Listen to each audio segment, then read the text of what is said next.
বন্ধু রে, ওরে বন্ধু,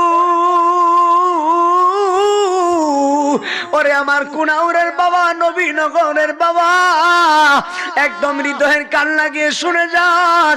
আরে কেমন দাম ইমানদারের, কত দাম ইমানদারের জন্য। জান্নাতি জান্নাতি জান্নাতি কাফন আজরাইলে নিয়ে আসে, আর বেঈমানে উত্তর দিতে পারে না। বেঈমানে বলে আমার আপন হলো আমার পাড়া প্রতিবেশী। না না না, আম্মা জান আয়েশা সিদ্দিকা রাদিয়াল্লাহু তাআলা আনহা নবীজির পাশে আসছে। আমার নবীর মাথা মুবারক, আম্মা জান আয়েশা আমার দিকে তাকাবেন, আম্মা জান আয়েশার উরু মুবারকে আমার নবী মাথা মুবারক দিয়ে রাহমাতুল লিল আলামিন একটু ঘুমাচ্ছেন, আরাম করছেন।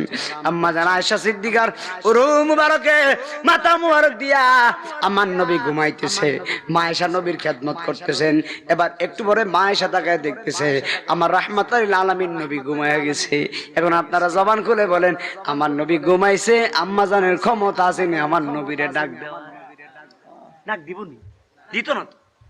সাধারণ আমরা যদি ঘুমায় থাকি, বাচ্চা কাচ্চা খেলাধুলা করলে, ভাই তোমরা দূরে যাও, তোমার বাবা হয়তো তোমার চাচা তোমার কাকা ঘুমাইতেছে, কথা ঠিক আছে না? ঘুমাইলে কি মানুষ মানুষ ডাক দেয়? ডাক দেয়।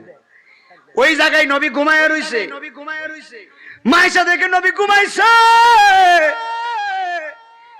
আম্মা জান আয়েশা সিদ্দিকা রাদিয়াল্লাহু তাআলা আনহা আমার নবীজির দাড়ি মুবারক গুলো হাতাইতেছেন। কি জোরে কোন?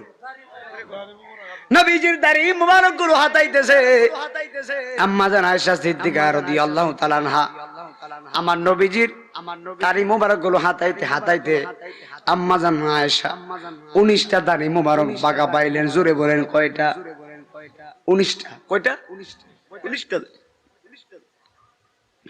নবীজির 19টা দাড়ি মুবারক বাঁকা পেয়েছে।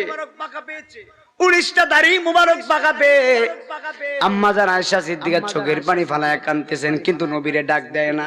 নবী ঘুমাচ্ছে, নবীজিকে ডাক দেয় না, নবী ঘুমাইতেছে। কিন্তু আম্মা জান আয়েশা সিদ্দিকার এক ফোঁটা চোখের পানি যাইয়া আমার জিন্দা নবী কামলাওয়ালার নবীজির গাল মোবারকে পড়ছে। একবার জবান খুলে বলেন আল্লাহু আকবার।